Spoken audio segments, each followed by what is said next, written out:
Hey guys, how's it going? Welcome to Project Hardbody. Basically, what I'm going to be doing on this channel is just fixing this old hardbody and kind of upgrading it as well.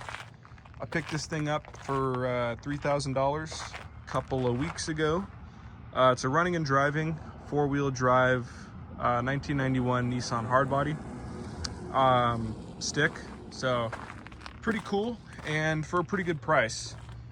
Got the 6-foot bed back here. Got a pretty utilitarian truck. I think around 191,000 miles on the odometer.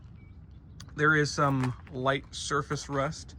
As you might notice, this vehicle was in a seaside town in California, so there was some salt in the air, but the frame is good because the roads were not salted here. So the frame is still solid. Structurally, it's a good truck. It's just a little beat up. You know, it was used as a work truck, so it's not going to be perfect. I'll show you around the interior. It does have the original Nissan bumper, which is pretty cool. These are kind of, you know, uncommon. Although it is a little bit rusty, but it's still structurally pretty solid. And then let's go on the inside. So we got a blue on blue interior. The door cards are pretty decent. Some of the things are faded. The window regulators are cooked. So if you try to roll this thing down, it'll roll down fine, but it won't roll back up.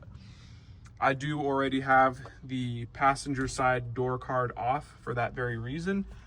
And I'm gonna put in a new window regulator today. As you can see right here, I've already taken this thing to Hollister Hills and it does really good just on these street tires and 4-high, and this is a very, you know, capable vehicle stock. But let's go through each of the things. So as you can see, we got 193,000 on the odometer here. This is a base truck, so it didn't even come with a tachometer, so that's kind of funny. We got a lot of leaves inside the vents. I gotta take care of that. This vent is cracked. And another thing, this truck does not have AC, so eventually I'm going to have to install AC in this truck, because my goals for the build was kind of make this thing a soft roader. You know, mainly take it on like national forest roads, BLM land, things like that, go down to Death Valley, basically do some exploring and camping. Although I'm not looking to do a dedicated overland build per se. We got an aftermarket radio installed and, you know, this thing. So it shifts well. It runs somewhat decent. There is a misfire that I'm going to track down, and there is a check engine light that comes on. But, I mean, I've driven it around for a couple of weeks with no real issues. It is kind of funny how, hold on now, the previous owner installed a stereo system on the back here, although it does impede the ability to put the bench seat back further because you run into the speakers, and the sound quality isn't very good. So eventually I'll probably go through and, you know, redo the speaker system, install like a proper subwoofer and some real speakers inside the door cards. Yeah, and then the interior, like I said, it needs some work. We're missing a couple of vents right here, so I already got that ordered. This whole piece is coming in with some new vents, and then that vent over there is missing.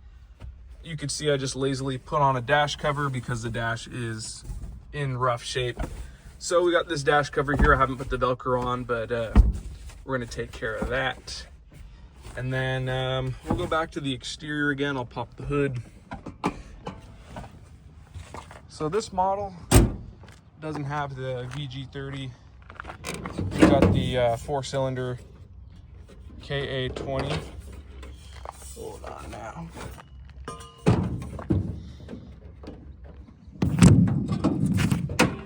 There we go.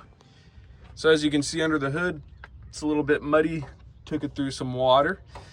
But it's a pretty simple 4-cylinder. There's doesn't seem to be any engine leaks, which is good, because that would be kind of annoying.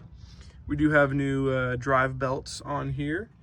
a quick disconnect battery, which is pretty cool, so it doesn't die. And yeah, it's a pretty basic 4-cylinder. These things are pretty stout, pretty reliable. And I plan to keep it stock engine wise, but I will be doing a few things to it cosmetically. But before going to that, I do need to find out what's causing that misfire, and probably put in some new plugs as well. New plugs, new plug wires, new air filter, all that stuff. Just a basic tune-up. The oil's pretty fresh. Seems like it was changed somewhat recently, but yeah, and it looks like there might be a little oil leaking here at the valve cover, but nothing too crazy. I've been keeping an eye on the level, and it hasn't really gone down. The tires are a little worn, as you can see on the inside. There's kind of getting abnormal wear. I do plan on rebuilding the whole front end, new upper, lower control arms, new ball joints, and the steering as well, new pitman arm, new steering links, because it is getting pretty noisy when you turn. And then new shocks as well. I have all that stuff in. I'm gonna install that in another video. And then I do want to get new wheels and tires. I don't really like the look of these. They look kind of goofy in my opinion. They're a little strange. I don't know if they're factory Nissan wheels, but I don't know. I don't really like the look of them. I'm thinking of getting some of the OEM Hardbody Lego wheels, but those are a little pricey. I've seen the first gen 4Runner and like 80s Land Cruiser wheels. They have a similar look to that Lego style wheel, and they look pretty good and they're pretty cheap. So I honestly might go with those Toyota ones.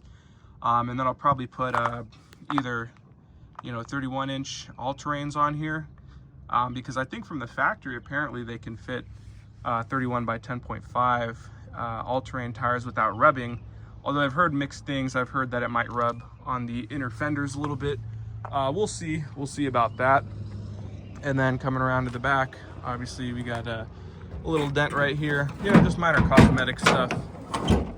Pretty solid bed. And then we got like a little bed liner here, although they didn't really seal it right, so I'm gonna have to clean it out a little bit just to make sure no moisture gets in there. Want to stop the rust. And then we got like looks like a hitch and an aftermarket bumper. This part is a little crusty, but like I said, underneath it's fine. The other things that I need to do, there is some front end damage here on the passenger side. Looks like it was in a minor collision or fender bender. This front bumper piece is bent. I ordered a new one, a black one, because I like the look of the black on blue. I think the darker one just looks better, so I'm gonna have to remove the bumper to put that on. And then I'm gonna need new side indicator lights, and I'll probably need to pull this out and unbend it because it is like pretty bent in. But I think the new, and you can see the rust is kind of eating away at this a little bit, but I think that new bumper is gonna make the front end look really good. And then these fog lamps, I'll probably get new ones. Probably try to get the square ones that came with the truck as an option, because I don't really like the look of these circular ones. They look a little strange, a little goofy, but overall, it's not about looks, it's about practicality, and right now this thing already is pretty practical. Let's give it a start. We'll see how it sounds.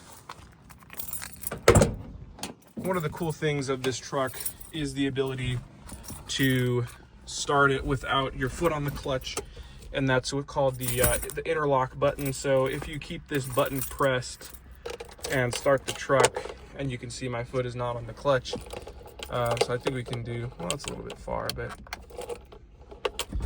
hold on, make sure it's in neutral.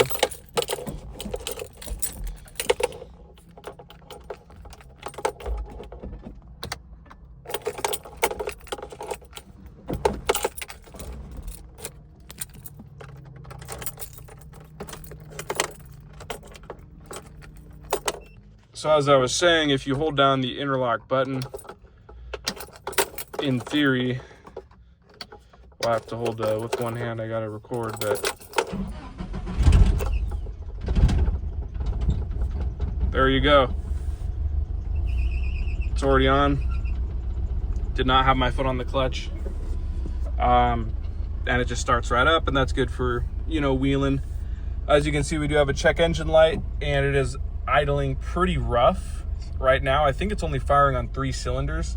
Like I said, there is an intermittent misfire. It does go away. I'm going to check the codes pretty soon. The ECU, I believe, is underneath the seat. But yeah, here we got the 4-wheel drive. You know, it goes into that just fine, and you got to lock the front hubs. But other than that, I mean, it's a pretty stout truck. But yeah.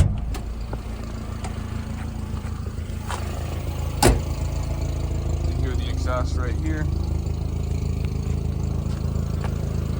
There's some sort of vacuum leak I hear. There's like air escaping somewhere.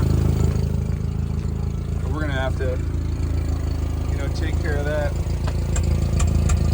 Seems like it's backfiring a little bit, yeah. Tiny little muffler there. But yeah, thanks for watching, guys, and I hope you'll continue to just to watch. Yeah, thank you, guys.